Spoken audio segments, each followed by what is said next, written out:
I'm Kelly Epperson with WPAQ 740 AM, and I'm sitting here with Ron Niland, who is running for the at-large City Commissioner seat in the upcoming Mount Airy municipal election. This interview is brought to you by Mount Airy Downtown Inc., MAD. MAD Inc. is a 501c3 nonprofit whose mission is to foster and stimulate economic growth and development within the city of Mount Airy's historic downtown area through a variety of strategies and activities. MAD Inc. is an award-winning North Carolina Main Street organization committed to historic preservation-based community revitalization. The MAD Inc. Board of Directors represents downtown property owners, business owners, residents, and civic leaders. The following questions will address downtown development issues that will affect the growth of the district in the coming years. Each of the 9 candidates for City Council has been invited to participate and will have an equal amount of time to answer the questions.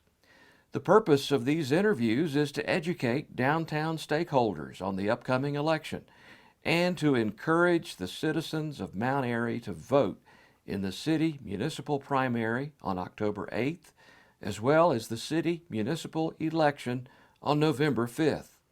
More information on the upcoming election can be found through the Surry County Board of Elections. Question 1. The Spencer's Economic Development Project obviously looms large, and there have been many criticisms about how the city has handled this complex project. As a potential future city commissioner, you will need to decide how best to move forward. The city owns the property and the buildings that will be left after the selective demolition of unsound structures occurs this fall. Two-part question. What specific steps do you think the city should now take to maximize the public benefit from this property? And how do you see those action steps affecting the downtown district? Thank you, Kelly. First of all, I think it's really important that we look for quality partners in terms of how we develop our downtown. I have been involved with many cities over the years as a former city manager, and I've seen very good developments in the downtown that have had positive effects. I've seen some developments in downtowns that have had negative effects. So I think a knee-jerk reaction to the first proposal might be not the best thing for us to do at this point. I think we need to look at what is best for the health and vitality of the downtown long term. Whatever that is, I think we need to market this property aggressively to those kind of partners that we feel can make that happen. We have a lot of money in this project, so we have an investment in this project, and we need to maximize that return. And not just look at short-term gains, perhaps. Looking forward, I think there are partners out there that can make something that will be very exciting for our city and really have a good long-term impact. Question 2. Among the money spent on the Spencer's project, about $740,000 wasn't spent on the actual Spencer's property. $750,000 paid for much-needed repairs and replacements of decades-old sewers, water lines, and storm-water drainage under and around Willow and Oak Street.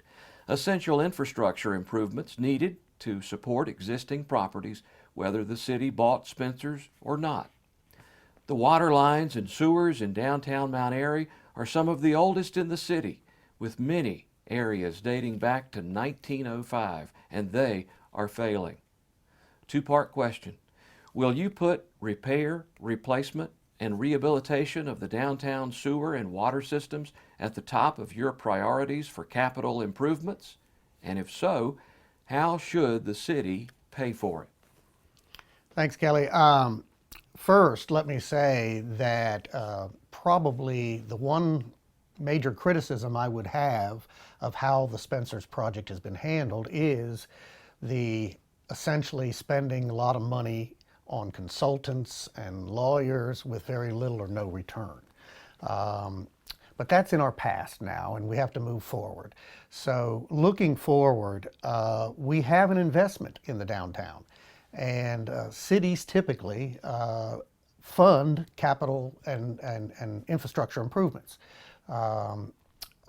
This project, the downtown, should be looked at along with everything else in the city, and probably prioritized because of its age. Typically, your downtown water and sewer lines, and this is the case here, are some of the oldest lines installed because they were the first ones put in. Obviously, as the town grows, new lines are expanded and they're a little bit newer. But we need to really look at our infrastructure, and that's one of the reasons why I'm running, is I feel that we have not done a good job on that up to this point. So yes, I think it is a priority, and I think it's the city's responsibility to put something in place that would allow for good commercial growth in our downtown. Question 3. In 2013, Mount Airy joined the North Carolina Main Street program, and Mount Airy Downtown Inc. was formed to manage the Main Street 4-point approach to downtown revitalization: organization, economic vitality, design, and promotion. In the last 6 years, we have seen significant growth downtown, with 57 facades redone, 27 building rehabilitations, 15 public improvement projects, 68 net gain full-time jobs, 45 net gain part-time jobs, 27 net gain businesses, 14 business expansions, 23 housing units created, and over $3.2 million in public investment, with $15.6 million in private investment downtown. MAD's work and goals are based on downtown economic development strategies that encourage historic preservation-based downtown revitalization. Two-part question. As a city commissioner, what would be your top priorities and goals for downtown over the next 4 years? How will those priorities support continued growth in the downtown district, which accounts for the largest concentration of property value in Mount Airy? Thank you, Kelly. This is a great question, and let me first say that Mount Airy is the envy of a lot of towns in this state. As you know, I have worked in many towns in the state as city manager. I travel a lot. I do some consulting work with towns, and Mount Airy is looked upon as a shining star. And one of the reasons Mount Airy is looked that way is because of two things, I think. First, the MSD was founded in 1969, and not many people know that Mount Airy's MSD, which is the service district tax, was the first MSD in the state of North Carolina. That has been enhanced by the Downtown Mount Airy Inc., who has done a great job, I think, of presenting a wonderfully branded downtown that is good for our future. So kudos to those folks that are involved in that. I think the answer to the second part of that question is the elephant that's been in the room for all the questions is the Spencer Project is probably going to be key to the future of how our downtown and how our city grows. So I think the emphasis in the next few years is going to be on the Spencer Project, not discounting any other projects or any other things that are going on, but in the next year or two, trying to see that we get a quality investment in the downtown that will provide a long-term benefit for tax benefit and benefit for the quality of life, I think is really important for the town. Question 4.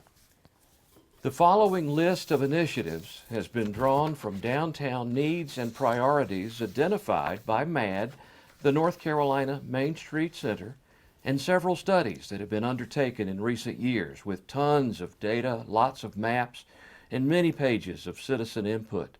Examples: Vision Mount Airy Land Use Plan, 2004 West Side Development Master Plan, 2008 Study on Spencer's Mill Complex, 2015 Study on Hotel Convention Center Feasibility, 2015 Mount Airy Comprehensive Plan, and the Mount Airy TDA Study, Strategic Direction 2020. Please simply react to each item on the list with either a thumbs up, meaning yes, I support this initiative, question mark, meaning I might support this initiative if provided more information or on a modified basis, or thumbs down, meaning no, I do not support this initiative. And please speak your response for the radio audience. Take stock of city property and other assets that potentially could be monetized, sold, or leased. Thumbs up. Identify infrastructure improvement needs and implement a plan to update aging and failing infrastructure. Thumbs up. Work with the Tourism Development Authority and other community partners to support a wayfinding plan, providing updated signage for vehicular and pedestrian traffic. Thumbs up. Undertake a more detailed market analysis to better understand our retail trade area and identify growth opportunities that could be targeted. Thumbs up. Develop a better, more comprehensive parking plan to address the chronic shortage of downtown parking. Thumbs up. Work with the community college and the public schools to promote and provide vocational and trade education and training.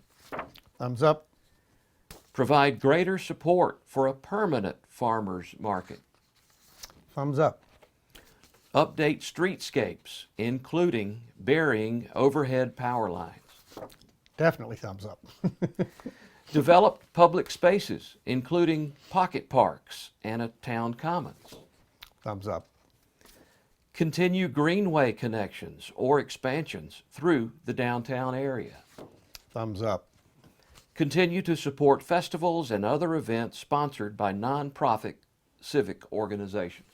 Thumbs up. In closing, please briefly elaborate on any of those topics and provide a closing comment. Thank you, Kelly. I truly appreciate this opportunity. I have lived in this community now over 30 years, invested many years as city manager, and I love this town. And I think we need to realize that a vibrant downtown is important. It is not only our history, but it is also what identifies us as a community. And I feel that if we do not put the proper type of investment in our downtown, it will hurt us in the long run. This is very important that we work with partners that will help us keep our downtown vibrant and active. And if not for the past hard work of others, we may not be in the shape that we are now, which is better than most. And I thank you so much for this time to talk.